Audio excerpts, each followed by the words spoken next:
Good evening, traders. This is Krishna Joshi here with 7 Points Capital, bringing to you today's trader takeaways. Fairly muted day on SPY in terms of volume, only 47 million shares. So the relative volume very weak. Uh, both of these days, Monday, Tuesday, even last week it was kind of dying down. And we gotta wait for the earnings quarter to begin. That's gonna happen later this week, and it's gonna pick up as we go into next week. So it's more like a wait and watch situation in terms of the sectoral movement or the sector rotation that we expect. The banks are gonna start off the earnings. So as that gets a kickstart, meanwhile, the trade tariff, the trade news, the NATO summit going on, all of those news have turned out positive, and which is why we've seen SPY bounce off the 270s, and now we're trading at the higher end of the range again. So here we are close to 280. We did not breach 279 and stay above that today. So that's something to keep in mind. Though we did pull back through the intraday lows that we made midday. Closed pretty strong. We closed strong last week. Thursday, Friday, even yesterday we closed strong, and we gap up once again into the highs. So what I want to see tomorrow is if we gap up furthermore close to the 280s, and if it fails to break that, now I'm looking to start everything on a short with a short bias intention as soon as like the 280s are going to fail. And we do have resistance at 280. It's tested that multiple times, but we could very easily do like a doji on the SPYs and close pretty weak on something like this.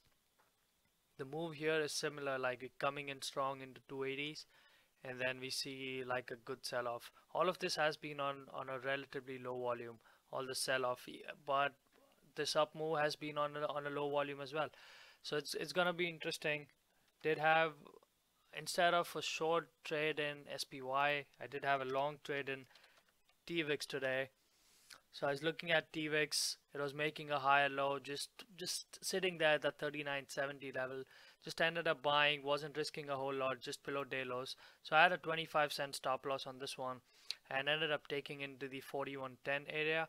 So this ended up working out a good 4-to-1, 5-to-1 risk reward trade for me.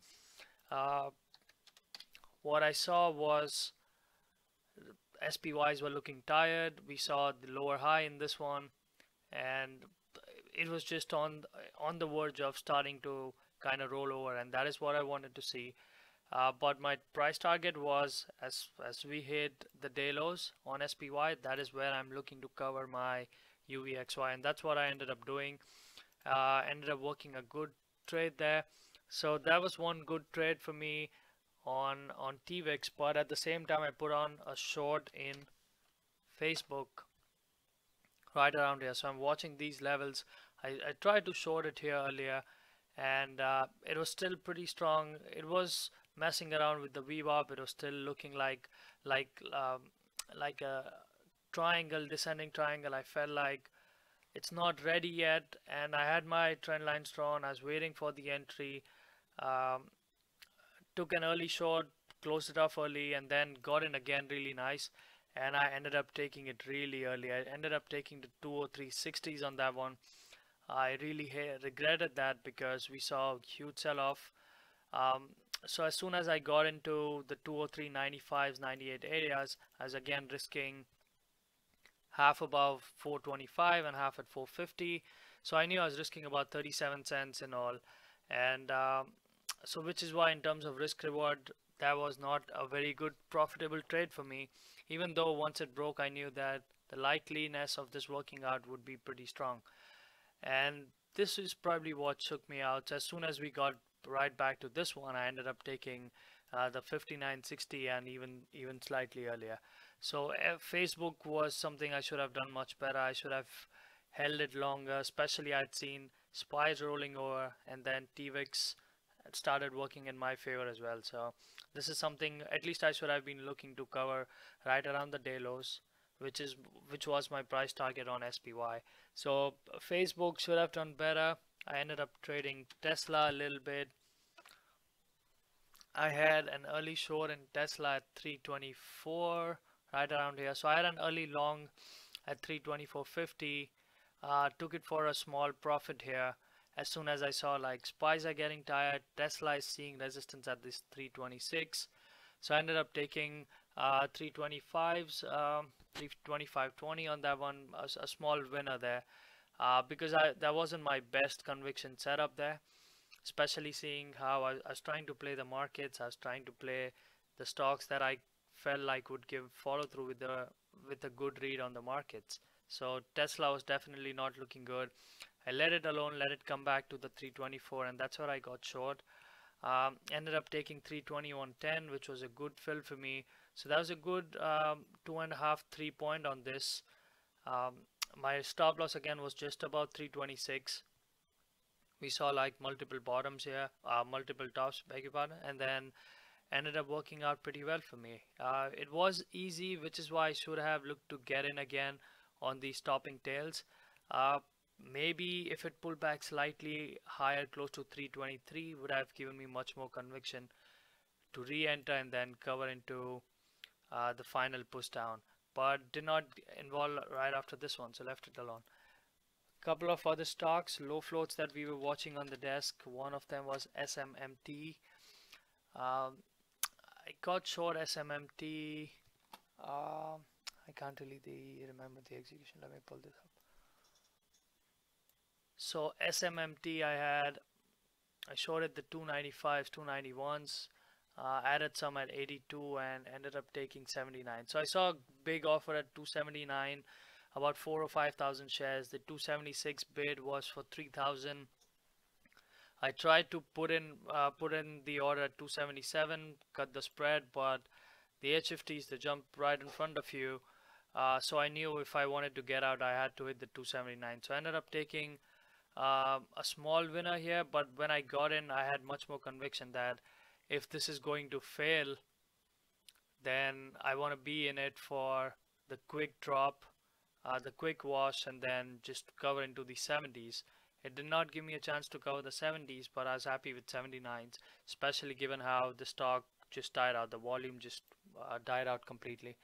And the last one that I tweeted some time back was MTSL. So the stock was again low float. It started getting halted on the circuit filter 10% circuit breakers, and I started putting on a short position as soon as I saw like a few exhaustion candles close to 290. So my first short did not work out, took a small loss.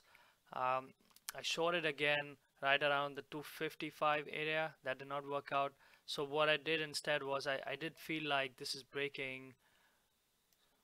Let me see if I have the saved trend lines on this one. Yeah, so as soon as I saw that this is actually still looking stronger just before 11 o'clock, I did end up getting out of my short position, ended up taking a long, which worked out for a little bit. I had my orders out at just before 3. So I ended up taking a winner, sort of made back what I lost in this one. But again, my idea was catch the big chunk of the move, and by this time I felt like this is a low flow. The stock can really run up a lot, so I'm not going to look at shorting it until the stock kind of settles down. So I leave it alone all throughout this down move, which would have been really nice. But I got involved really late in the day again. So again, started off with a small feeder short position, took a quick small loss there, and then once this started working out, once they started making a double top at 275 areas, I started noticing that, and I felt like once it settles down, once I see the offers getting taken out, and then once it stalls, so the spot where it starts absorbing, that's what I want to keep it as my stop loss. So once the 270 ended up taking a long, I ended up selling into the 270s, but I felt like 275 is holding. So now when I get involved on the short side, I'm going to keep 275 as my stop loss, because so what I noticed here was that the stock would kind of hold the bids in the 220s, 230s, push the stock up, but all of these wicks that you see, so these wicks were actually because So someone would buy it up. The spread is about 3 or 4 cents on an average between the bid and the ask. So someone would buy the offer, buy the next offer. Now there's no offer, so someone who's already short has to end up chasing it much higher. Now he buys the 70s, 75s, and some of them are actually starting to get long as well in the meantime. But the spot where the offer is holding, where he's trying to stuff everything, get people stuck short, get people stuck long. So 275, that is what I noticed, that is what they're trying to do. Hold the 275s, get people long there, make it look like a fake long bull trap. And once everyone is trapped in this, it starts selling off. And once you start hitting the bid, there's actually no liquidity. So if you bought the 268, 70, 72, and if you want to sell the 3 tiers that you just bought all the way up, you would have to puke it out at a much lower level, like 260, 250, because again the spread would open up. So once I saw the stock is alright, the stock has settled down. Now I look at short entry, so I ended up shorting the 250s. Didn't get the full size because we had limited borrow on the stock, so I would just hit the bid at the big whole numbers. So at 250 I got the entry, ended up putting out orders just into the previous bottoms. Now again it tries to stuff into 250. Actually, in fact, it fails to do that. So the high is 249 there, and I don't actually have an order out to get short. Rather, I just want to see if these spreads are gonna open up, if he's gonna push it up, stuff it here somewhere. When that does not happen, I get short again. Ended up covering, but did not get the wick again into the previous bottom, but covered here, and then I felt like this was a bad take, so I ended up re-shorting it in the 227, 228, and got out for everything around the 195 area. So worked out pretty well in the end, given how the stock closed pretty strong. And this is what I'm usually worried about in these low floats, that if the float is really less, you never know, a good pump can come in and then just take the stock up. What I could have done better in the stock was be involved here, because I saw the exhaustion candles. I saw it stuff into the 3, go higher, and then just collapse. So this could have been an easier short that I should have been in. An earlier long would have been close to the 225, 230 instead of the 255 buy here. So couple of things that I think I'm gonna go back to the executions and then try to work on. But overall, a slow day. What I did well was try to stay out of trouble, not looking at a lot of stocks, just a handful of symbols, just looking at stocks, sorting them by relative volume, and then ended up working out being a decent day. Thanks again for watching, guys. Try to cover about a few symbols here, but if you have any other questions, feel free to reach out to us on Twitter. Thanks again for watching, and this is Krishna Joshi.